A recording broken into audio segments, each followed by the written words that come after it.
Mais d'abord, nous allons découvrir le témoignage de Déborah. Bonjour Déborah.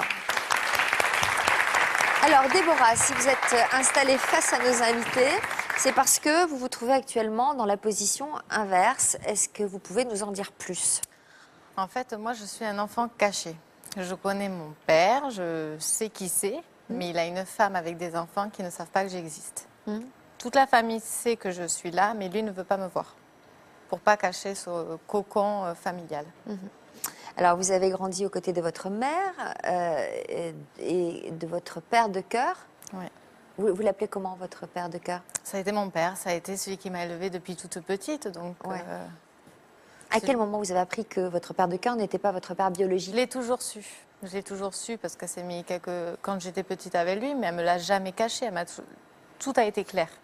Elle vous disait quoi sur votre père biologique?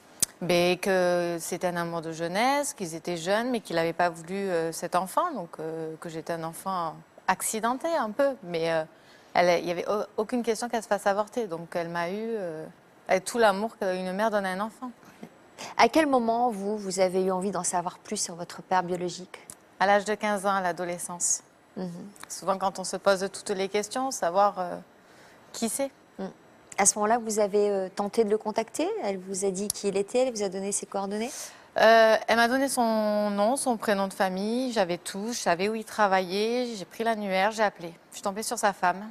Donc là, gros froid, j'ai raccroché, pas la force encore d'avoir un face-à-face. Vous avez tenté de le rappeler? Je suis passée par les réseaux sociaux, quelques années après, en fait. J'ai retrouvé mon cousin, avec qui je suis proche maintenant. Ils sont rentrés en contact, j'ai envoyé des messages à sa famille pour dire comme quoi j'avais pas à subir de telles conséquences de ces actes-là. À qui vous avez envoyé des messages? À ses frères et sœurs, à lui. Et à lui directement, non? Il n'a pas, le réseau social, il n'y avait pas, il n'y avait que sa femme. Mais il était hors de question que j'envoie un message à sa femme, sachant qu'elle n'a rien demandé, elle. Ouais. Donc j'ai envoyé un message à ceux qui savaient que j'existais, en fait. Parce que je les croise, ils savent que je suis maman, que j'avais besoin d'écrire mon histoire. Donc, et là, ils sont rentrés en contact avec mon père, ils lui ont demandé. Et refus catégorique. Il n'a jamais voulu vous voir? La réponse a été, il ne me connaît pas.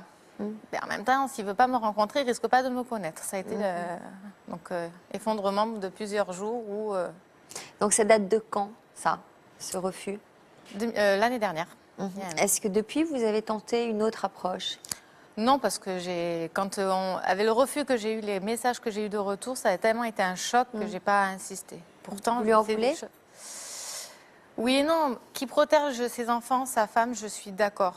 Par contre, j'ai rien demandé à de tels actes, en fait, parce qu'il habite pas loin de chez moi. Donc, il y a plein de choses comme ça où je sais que je pourrais un jour le croiser. Je sais à quoi ressemble sa femme, ses enfants. Le problème, c'est que moi... Donc, aujourd'hui, vous vous dites quoi? Est-ce que je dois débarquer? Est-ce que je dois le dire à sa femme, ses enfants, son grand-enfant, il est en adolescence? Est-ce que je dois le dire?